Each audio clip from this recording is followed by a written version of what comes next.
قرآن پاک کی آیات میں ذرا غور کریں، کیا قرآن پاک نے حدیث نے یہی پیغام دیا ہے کہ جہاں کوئی لگا رہے اس کو کچھ نہ کہو، اس کا رد نہ کرو؟ بھئی کبھی آپ نے سوچا ہے کہ جس گروہ کے ساتھ آپ ہیں وہ گروہ حق پر بھی ہے یا نہیں؟ اتنی دین سے بے رخی کیوں ہے؟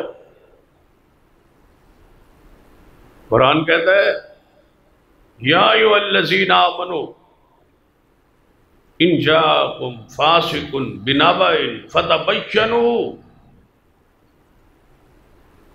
اے ایمان والو جب تمہیں کوئی خبر دے اس کی تحقیق کرو۔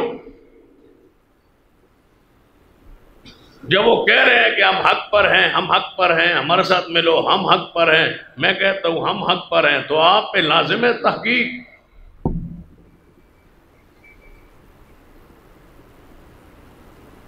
تحقیق کرے، اور جہاں بھی تحقیق ہوئی ہے نتیجہ نکلا۔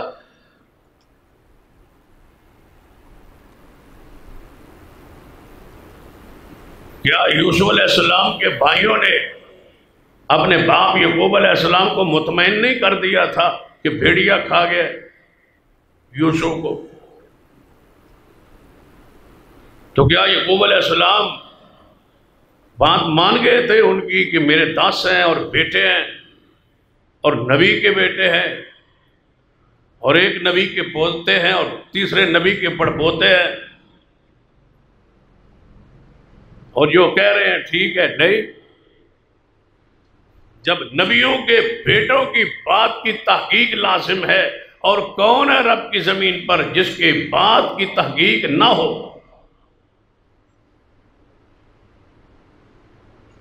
فرمایا میرا ذہن نہیں مانتا تمہاری دلیل کو،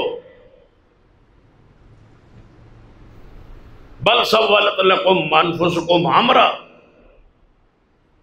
مجھے محسوس ہوتا ہے کہ دلیل تم نے خود بنائی ہے، یہ بات تم نے بنائی ہے۔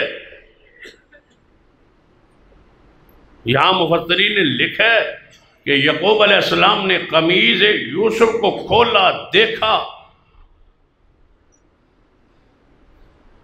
کہ بھیڑیا یوسف کو کھائے، تو یہ قمیض کیوں نہ پھٹے؟ اگر یوسف کے بدن پہ یہ قمیض تھی نہیں تو پھر یہ قمیض پر خون کیسا؟ پھر بولے بل سولت لکم انفسکم امرا، بیٹو سچی بات تو یہ ہے کہ یہ بنی بنائی بات لگتی ہے، بنی بنائی۔ تم نے کہیں بیٹھ کے اس بات کو گھڑا ہے، بنایا ہے، تم مکر کرتے ہو، یہ دلیل تم لے آئے ہو، بنا کے لے آئے ہو۔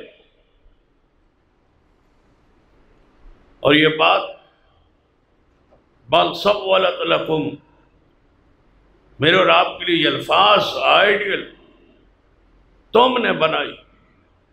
ہر باطل گروہ نے اپنے مذہب، اپنے مسلک، اپنے اعمال پر دلائلوں کو گھڑایا اور بنایا، اور ہمارا یہ وصف ہے کہ ہم نے آج تک اپنے کسی عمل پر دلیل بنائی نہیں، وہی کی ہے جو آسمان سے دلیل نازل ہوئی۔ قمیض کو کھولا، بات کو کھولا، بیٹوں کی بات پہ توجہ کی، غور کیا، بات نکل آئی۔ 40 سال بعد چاہے نکلی، لیکن نکلی تو صحیح۔ یعقوب علیہ السلام کا جملہ اس دن 40 سال بعد پورا ہوا۔ فرمایا بیٹو سناؤ، جو میں کہتا تھا کہ تم نے دلیل بنائی ہے، یہ بات حق ہے یا نہیں؟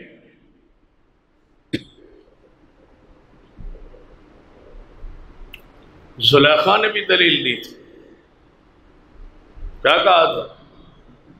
اس بندے کا کیا سزا ہو جو تیری اہلیہ سے برائی کا ارادہ کرے؟ جھوٹ بولا تھا، فاسقہ تھی، اپنے شوہر کا رخ موڑنا چاہتی تھی یوسف علیہ السلام کے خلاف۔ تو کسی سیانے سمجھدار نے کہہ دیا تھا کہ اس کے پیچھے ایسے ہی نہ لگ جانا، پہلے دلیل کی تحقیق تو کر، قمید یوسف تو دیکھ۔ قمید یوسف دیکھی تو بات کھل گئی۔ اس نے کہا کہ تو نے یہ بات بنائی ہے یوسف، تو جانے دے اور بات چھپا جا، غلطی پر یہ ہے، خطا پر یہ ہے۔ آپ بھی تحقیق تو کرے،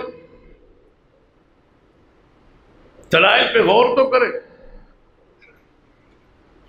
کہ کون بندہ ہے جو دلیل دے رہا ہے اور جو دلیل نہیں دے رہا اور بنا رہا ہے۔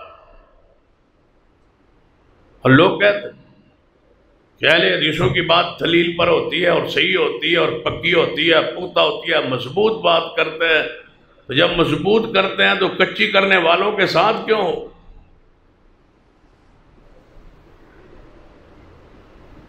ایک بندہ خود کہتا ہے کہ ہمارے مسلک کے علماء کی باتیں کچی ہوتی ہیں، بے سند ہوتی ہیں، قصے ہوتے ہیں، کہانیاں ہوتی ہیں، آپ کے علماء کی باتیں ٹھیک ہوتی ہیں، صحیح ہوتی ہیں، مضبوط ہوتی ہے۔ پھر مزہ نہیں اس بندے پر، افسوس نہیں اس بندے پر، اس کی عقل پر ماتم نہیں کرنا چاہیے جو پھر بھی انہی کے ساتھ ہے، مان بھی رہا ہے کہ وہ صحیح نہیں کہتے، لیکن اس کے باوجود وہ پھر جڑا ہوا۔